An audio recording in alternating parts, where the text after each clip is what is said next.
Hey, looks like we're streaming live again on Facebook. Hey, Hi, Rhonda. hi Janice. My name is Janice Amiro. I am the founder of Janice Inspiring Change, Janice Inspiring Change Holistic Nutrition, and my website is janiceinspiringchange.com. And I decided to do some interviews with some health practitioners and people in the holistic wellness field so that I could bring you some inspiration through them and what they're doing to help themselves and others be well, feel great. And so today I have a really special guest. This is Rhonda Boudreau.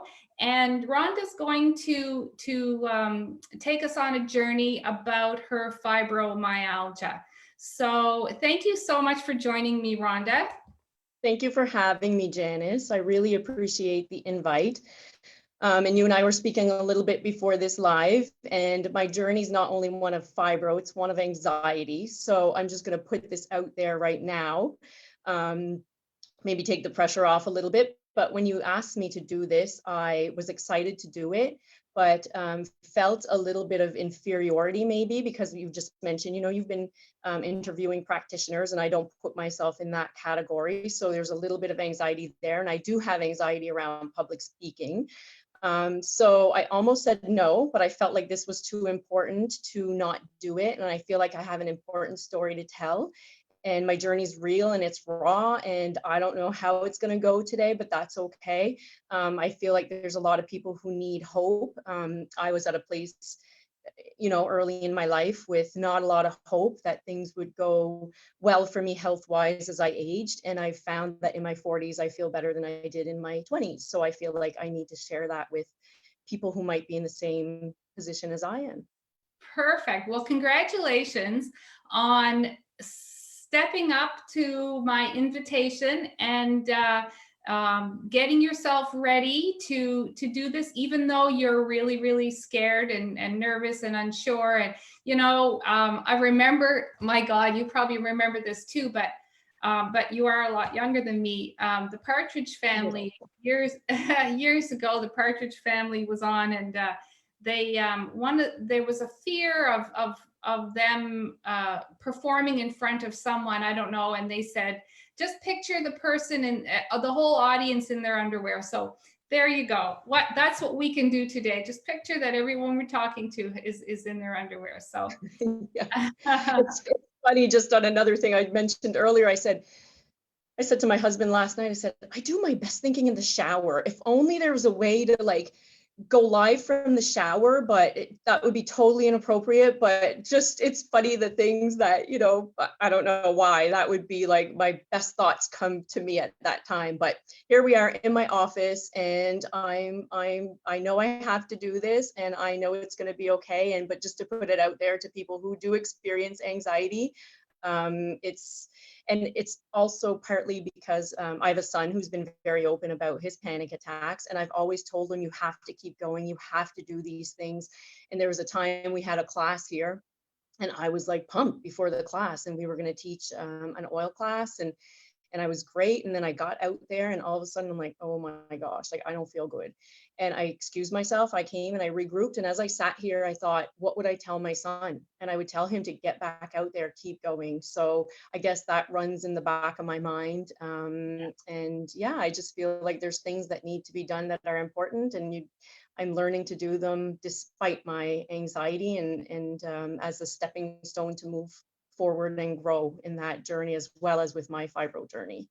Yeah, absolutely. And thank you so much again for stepping up to the plate. I will just give a little bit of an intro about Rhonda, and then I'm going to ask her all kinds of questions. So Rhonda has two children, two boys, and she says she's always been drawn to a natural lifestyle, even as a teenager and young adult. She was diagnosed in her early 30s with fibromyalgia, and she tried to seek some traditional treatments, but after a few years, she just wasn't getting any success. So because she kind of had that interest in natural lifestyle, she decided to look elsewhere and see what she could come up with. So she found a more effective way to deal with her situation, with her diagnosis. And that led her to a more natural and holistic way of living. She started to research different foods and chemicals, and she found out what was going on with all of those things and how they could affect her body. She was introduced to essential oils and acupuncture and the power emotions have to one's overall health. In the years that followed, she's been able to better manage her quality of life. And like she already said, she's very passionate about sharing her success with others. And that is so important because a lot of people aren't willing to do that. She hopes that she will give others hope that they don't have to suffer like she did, that they will want to have a better life, and that they'll make the right steps to do that. So so Rhonda, let's go to the few years back when were you, what happened, and how is it that you found out that you actually were struggling with fibromyalgia?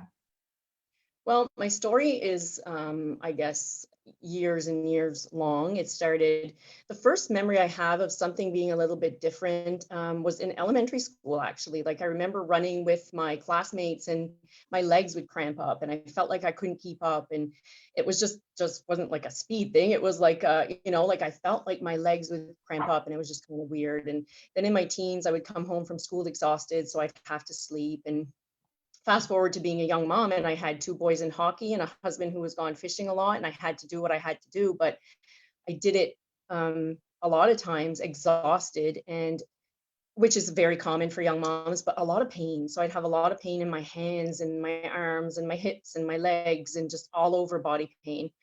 Um, a lot of brain fog, a lot of headaches, that kind of thing. So I was sent to see like a neurologist and a rheumatologist, and they ruled out all the things like MS and lupus and those kinds of things. So what was left was my diagnosis of fibromyalgia.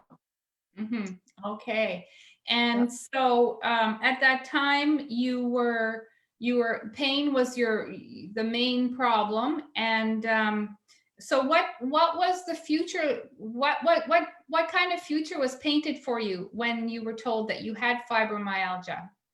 Pretty bleak. I mean, they told me things I could do, like, keep your stress levels down, exercise, but I couldn't exercise too much, eat healthy. But what did that really mean? Like, I mean, we were told margarine was healthy, right? So eating healthy was a long journey for me of discovering what that actually meant. So that's where people like you came into the picture. But and other people along the way. But I started to learn a lot from my chiropractor and from Lisa Fowler, who I work with, about acupuncture. And she introduced me to essential oils.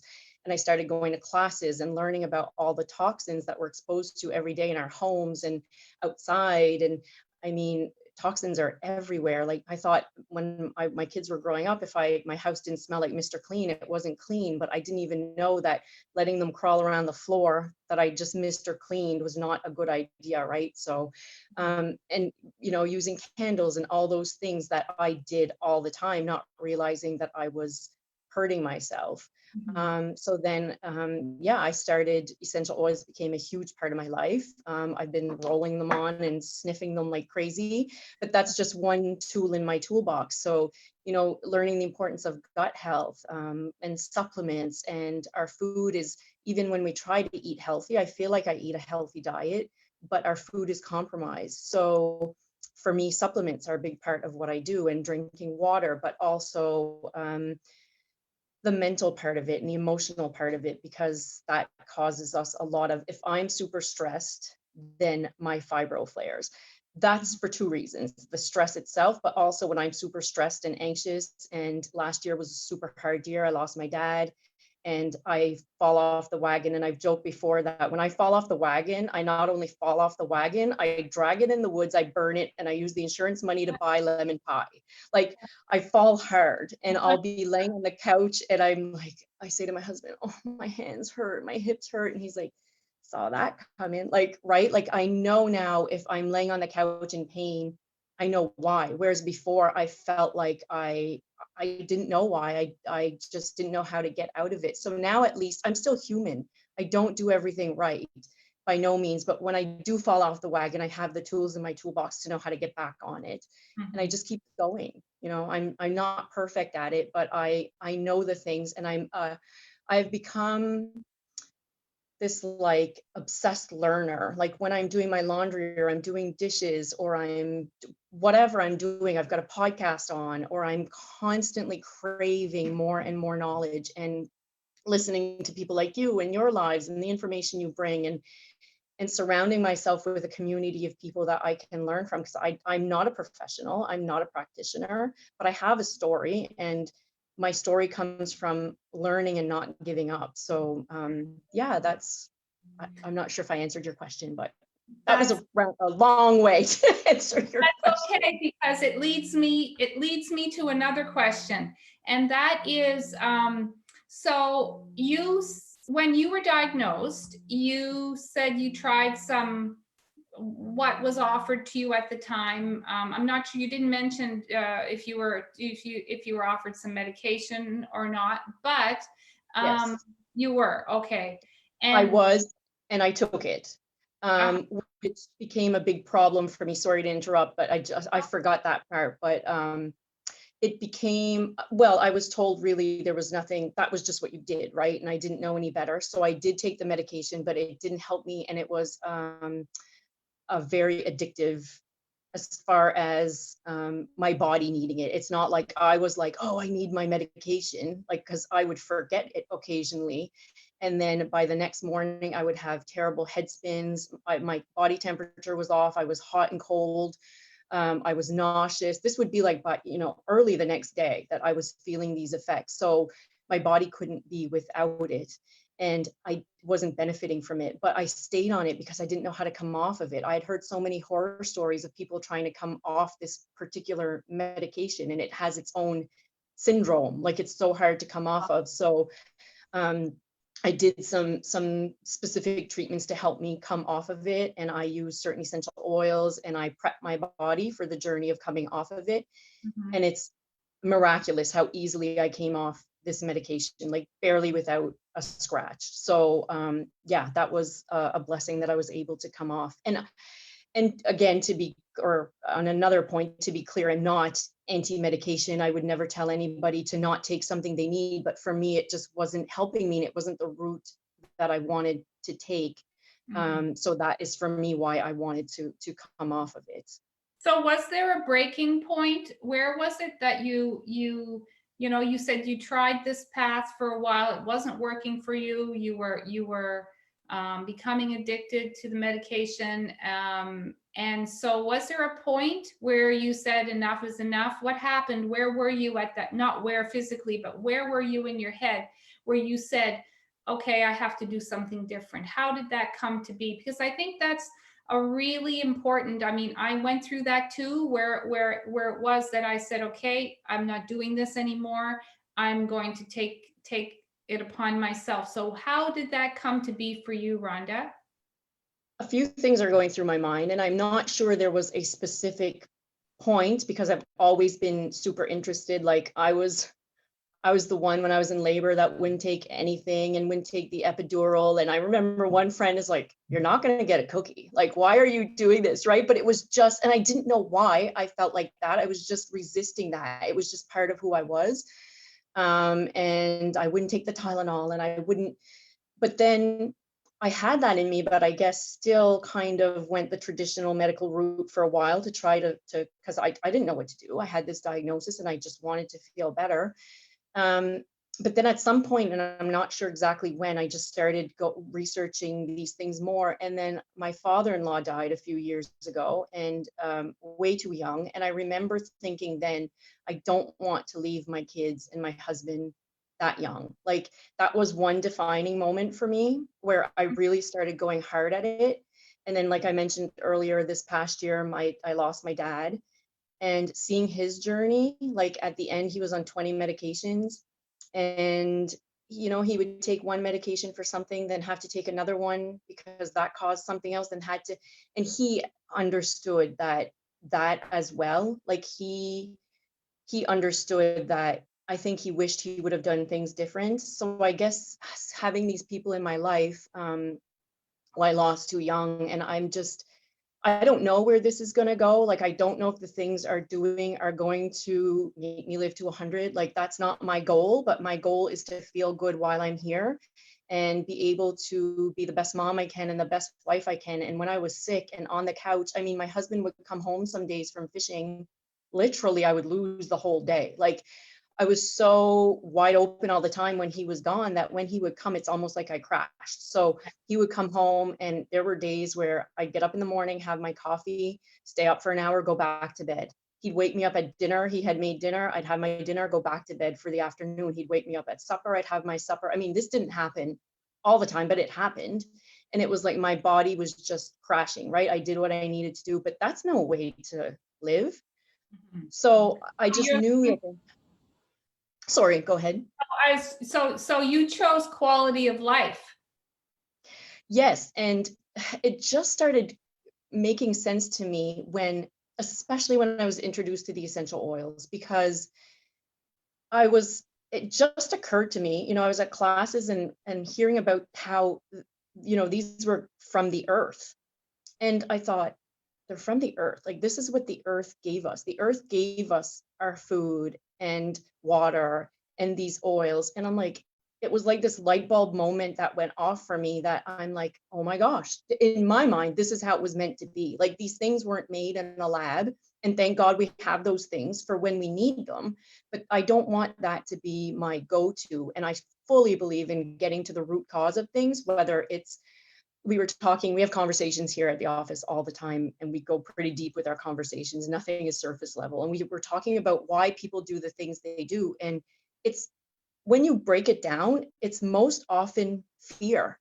So whatever it is, if you're choosing to live in fear, that's how you're going to handle your health care. And that's how you're going to handle, like me, it would have been so much easier not to do this, but I would have been giving into my fear. So it's, all the things that I mentioned that I have in my toolbox are one thing, but the emotional part of it is another huge component that I've had to work on. So it's been a journey, and it's not over. And it's, for me, I feel like I'm just beginning. So I don't know where it'll go, but my goal is to, I don't know how all these things that I'm doing are going to make a difference in the end. But I know how I feel now. And I know if I eat the sugar, I'm going to feel like crap.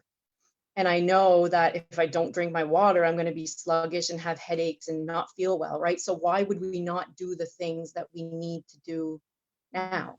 And why do we wait until we're sick? That's another question I have. Like, why as humans do we, if our car, we hear a little noise, we bring it and get it fixed? Like, why do we wait till we're sick? Like, we need to make a change now, and we have the power to do that. We have so much more power than what we've ever been taught or told or allow ourselves to believe. Why do you think that people wait until they're sick? I What's don't your know. thought on that? And I did that too, right? But I mean, I was quite young. Like, I look at my 17 and 20-year-old, and I'm like, gosh, like, why do they eat all this junk food? Well, then I think, okay, now you're sounding old, because when I was 17, I was eating all the junk food too. So I think it's life experiences, and I think it's seeing other people around you and what has happened to, people are sick. We're the most medicated we've ever been.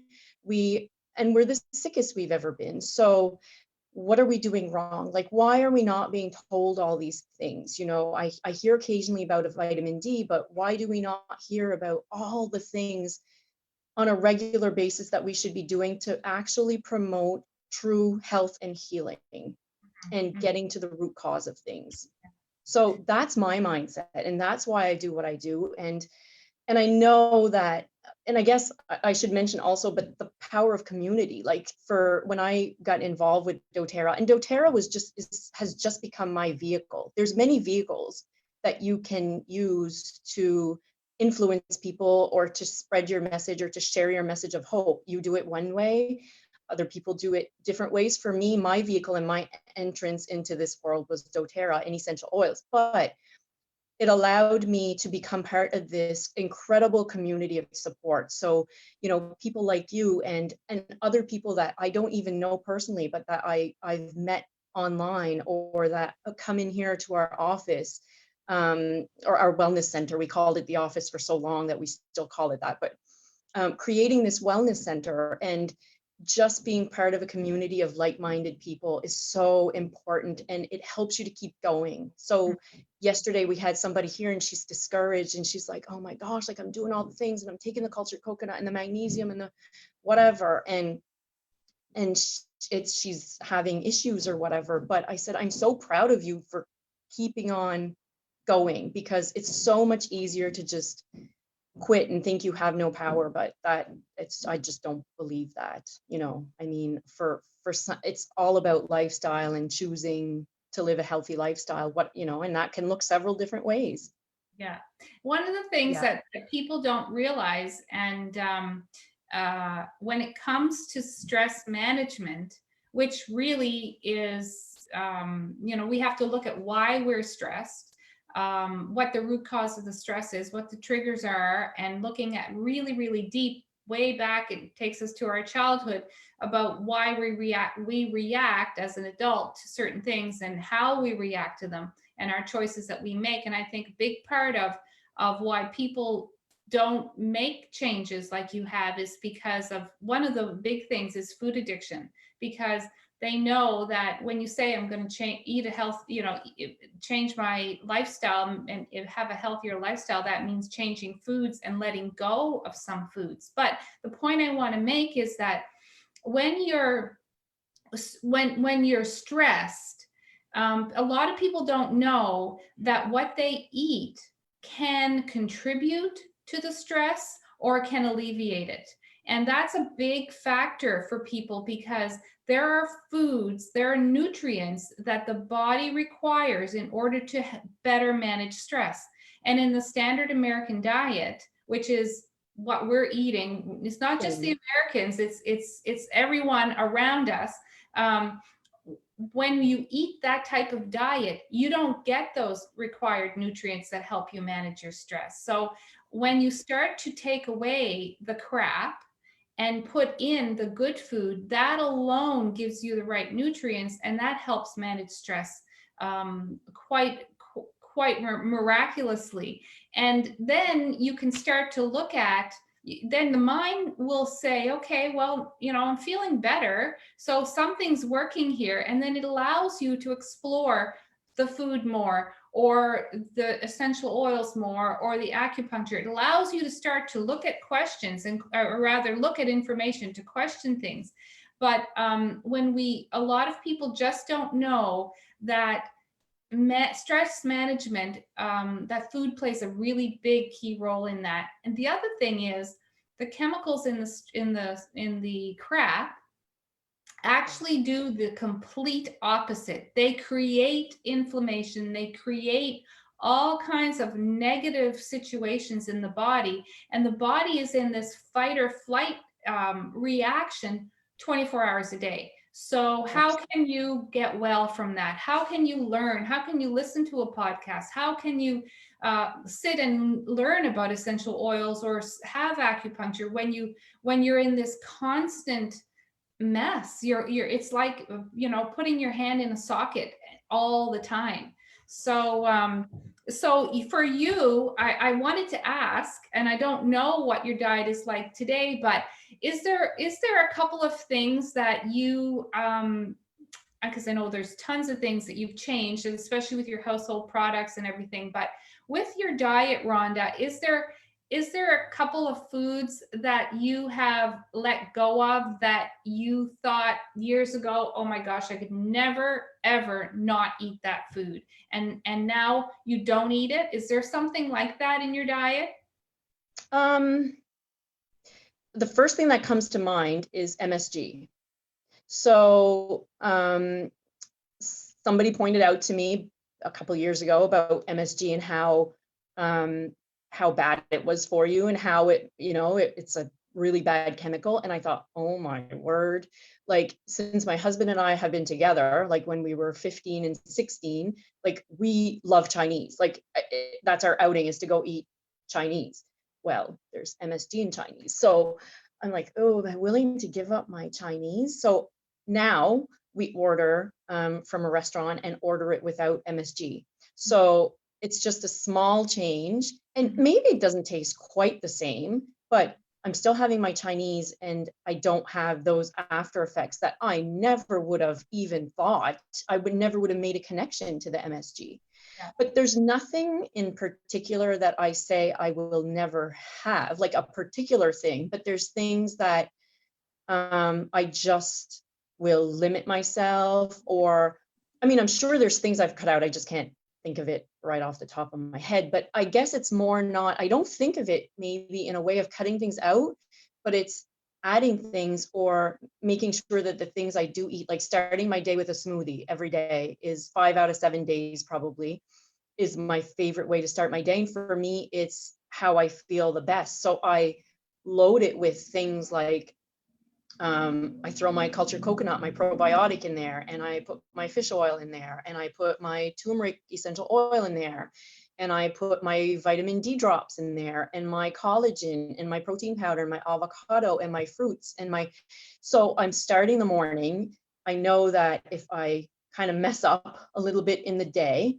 that I've started my morning with my water and my smoothie full of, and greens. I put greens in there, and I'm sure I'm forgetting things, but it's packed full of things, and it tastes so delicious. Like, and it's so easy. I throw everything in my Ninja, and there's no reason not to do it. Another thing we've done is juicing. So we juice, not as much as I smoothie, but if my husband's home, we'll often juice. So that's something else that we do. But just if he's home and he's cooking, I'm probably not eating as healthy as if he's the better cook, and his food it's just way more delicious, but I'm doing more of like the quinoa and the stir fry and the pad thai and those kinds of things. And if I make it, he'll eat it. But it's just a matter of making better choices. Like, I can't really tell you that I've cut things out because I don't want to think of it that way, maybe, because that feels limiting to me. So I just try to think of the things that I'm doing, that differently. And I think it's good to that's why I want to ask you that question, because a lot of people think that it's all or nothing, and it can be that way for some people. I know there was a few things that it was easy for me to let go of because I made a choice, and that was fine. It was no more of it. But for a lot of people, you can, and you're one of those people who have had a lot of success by limiting, by not saying no, never to, I think you said lemon pie, not saying no, I'm never going to have that again, but maybe have it less frequently, or like you say with the Chinese food, just make a different choice. So it's not like it's not doable. It's individual to whatever you want to do, and you've made it work for you, and you've made enough changes to see a change. Yeah. And also, I still have a 17 and 20-year-old at home. Mm-hmm. So, it's hard for me to imagine completely changing the way I eat, but I do foresee in my future someday when they're on their own that I might make more drastic changes down the road, right? So it's doing what you can and doing things a little bit at a time and changing something every week. Like, I feel like people get overwhelmed when they face this diagnosis or they face this, whatever it is, right? They're hopeless about their health and they feel like they don't have any power. But if you can break it down into like little baby steps and just do one thing a week or one thing every couple weeks or whatever, and figure out what makes you feel better. Because what works for me, I hear a lot of people talk about fasting, and I'm super interested in it, and I'm going to at some point look more into that. But I'm like, oh gosh, I don't know. But the people who do it seem to love it. So, I mean, it's just figuring out what works for the individual person and trying to get little bits and pieces from different people. And that's what's worked for me. It's trying to not make it so overwhelming that I have to fix everything this week, right? Because it's not going to work. No, And no. it's just common sense things, a lot of it too. Like if I'm not drinking my water, I'm not going to feel well. And so it's just a lot of it is easy. It's just we get into a rut of thinking that we can't make the changes, and then we're paralyzed. We don't do anything, right? Yeah, yeah, and that is so true. It's not all or nothing.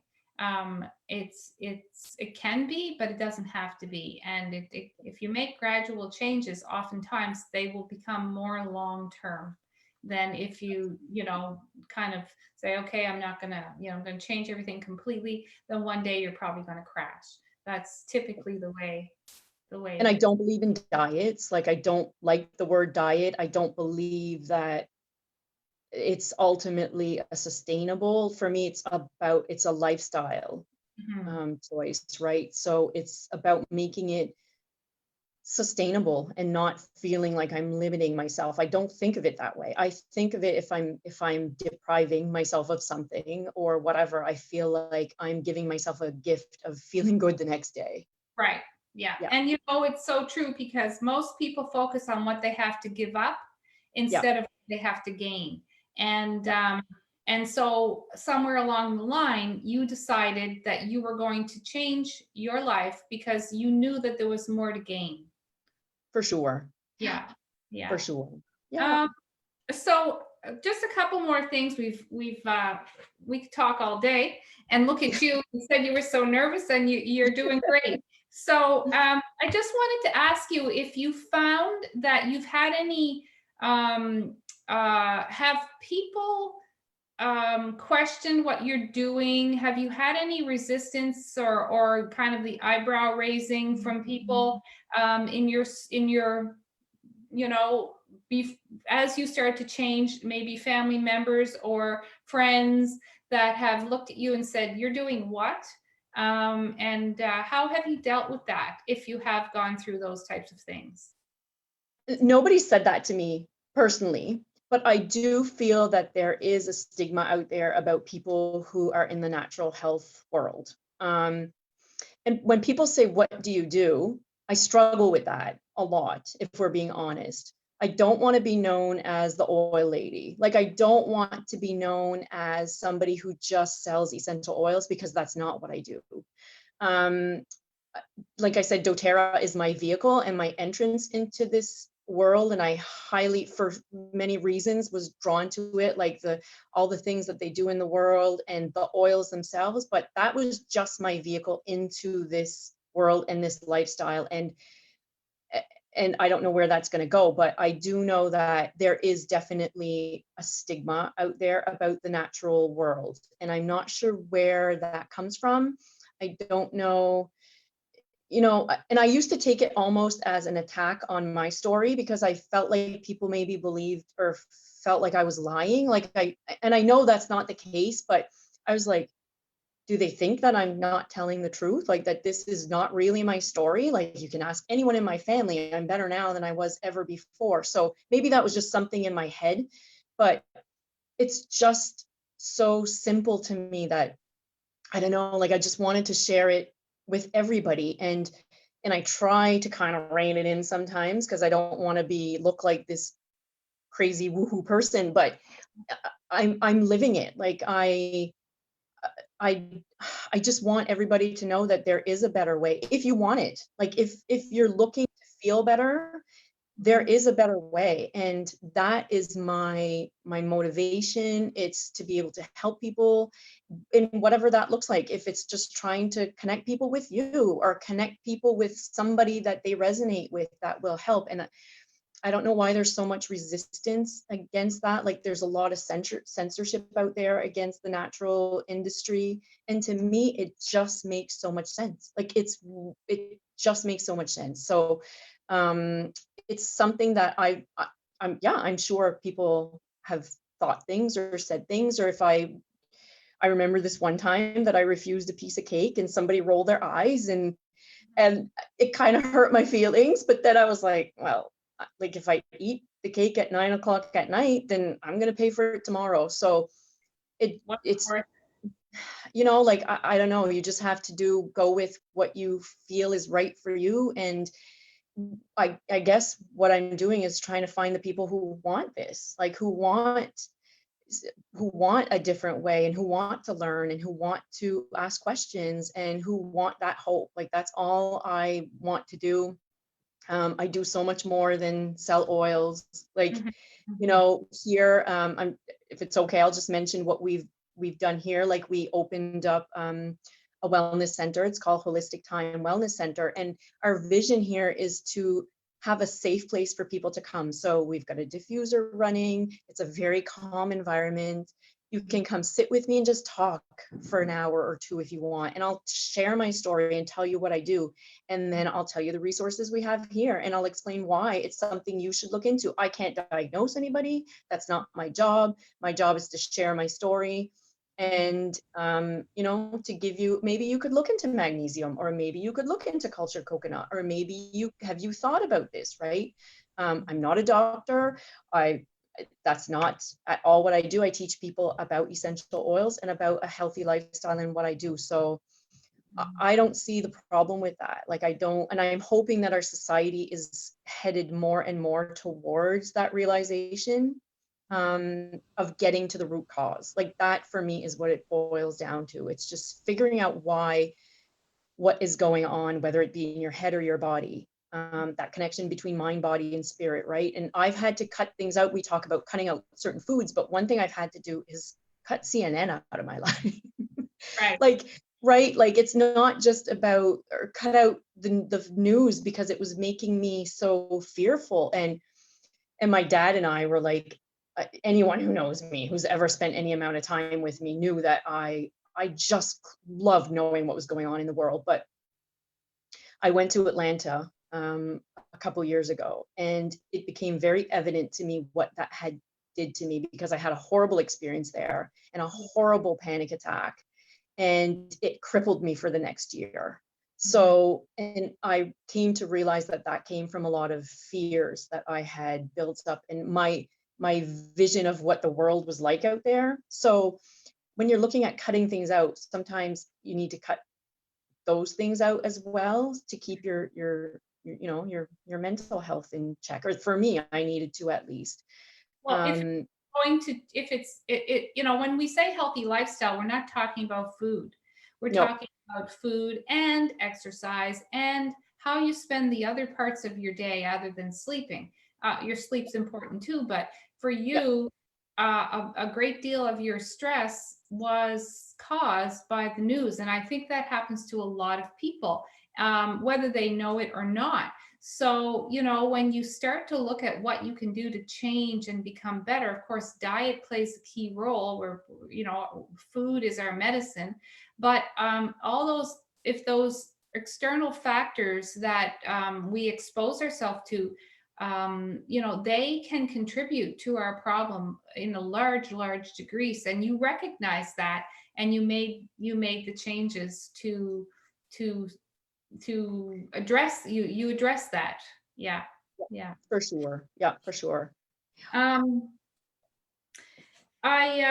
wanted to just ask if there's something we haven't talked about yet that you had wanted to share with the audience, because our time is getting close to the end. So is there anything else, Rhonda, that you thought you would like to share? There's a couple things I wanted to talk about, but anything else? No, I think I had a few notes here, but I think I've pretty much touched on everything, other than I just want to reiterate the fact that people have more power than they think. And that it's up to you to make the changes in your life. Nobody's coming to save you. Like nobody was coming to save me, even though I could go to my doctor, and thank goodness I could go for tests and I could go, but my doctor's not at my home cooking my food, and my doctor's not there telling me to go for a walk, and she's not there, filling my mind with positive thoughts and things like podcasts, right? Like that's on me. Like nobody was coming to save me. And when I realized that I had that kind of power is when everything shifted for me and I became obsessed. Like I can't even tell you, like it's unbelievable. I wake up in the morning and I'm putting something on, and I go to sleep at night and I'm putting something on. And this is one thing, I don't know if I don't think, Yeah, but this is another thing. wanted you to mention that. Yeah. Yeah. So on my wall, it says the attitude of gratitude. So this is just a grateful journal that I have, in every morning or every night, depending. I just write in three simple things that I'm grateful for. It can be a hot cup of coffee, or a great sermon at church this morning, or deleting 5,000 emails. Like I'm that person. But anyway, it doesn't have to be the big things like your family or your, whatever. Like it can be, if we stop and look at all the things we have in our lives that we can be grateful for, I find that that's what interrupts my anxiety the most. When my anxiety gets out of control, I snap back to what am I grateful for? That's awesome. Today, it took a little bit more than that. I'm not going to lie. I've been talking to a lot of people, and people have been messaging me and trying to, calm me. And I've been sniffing way too many oils, but well, not way too many, but you know what I mean? So But it's how just, happy are you? How oh happy my are gosh, you now? So I'm so thankful. yeah, That will be my gratitude journal, that's right? right. That's right. And it's, once I put it in my head that it's not about being perfect, it's not about, I may stumble and I may not be articulate and I may not whatever, but it's a first step to getting to where I want to be. And that's how I'm trying to live my life in anything. So taking that first step in your nutrition, or taking that first step in your mindset, or taking that first step in your faith, or taking whatever it is, just take that first step and find community. Like find your people. They talk about finding your tribe. So find your people, because if you're surrounded by people who think, if the stigma out there is that we're a little bit crazy or whatever, if I'm surrounded by just that every day, why would I keep going? Yeah. So the people who can talk you down from that ledge, or those are the people you need to find. And in my opinion, that is how, it's just a little bit of everything. And then that's how you're going to grow in every way in your life. Absolutely. Absolutely. I want to close by saying congratulations, because you have now achieved a certification through a live academy, the Natural Health Fundamentals. So congratulations. That's Thank you. awesome. I know that you were working really hard to accomplish that goal, and you now have it done. Thank you. Thank you. That was a big day. I've had a couple big days. So I was talking to somebody, and I was like, it was Tuesday or something. I'm like, oh my gosh, I can't wait for Saturday. Like, I can't wait to see how this all went.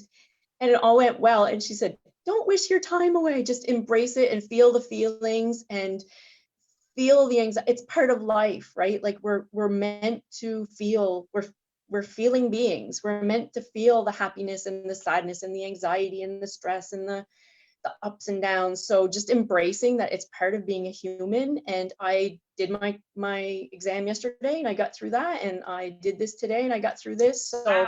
it just fortifies in your brain that you can just do the hard things. And You do it's whatever you set your mind to. for sure. Yeah, for sure. Yeah. Yeah. Well, thank you so much for joining me and for sharing your story, and for doing it even though you were really, really afraid and nervous, and said that you could have said no, but you said yes. And I'm really, really grateful that you did, because it was a pleasure.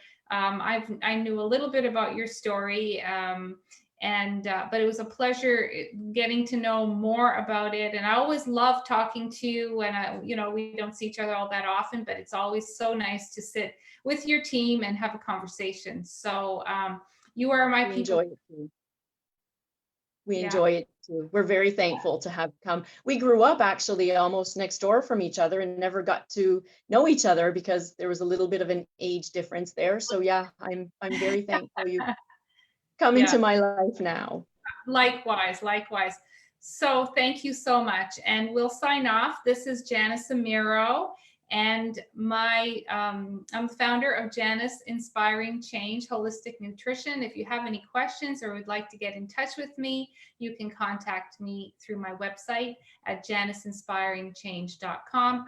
Actually, Rhonda, if you wouldn't mind, after we share the link, if you can put your details on how Sure. people contact you in the post, that would be great. And we'll sign off and have a great weekend, everybody. Bye for now. Thanks, you too. Bye, everybody. Bye.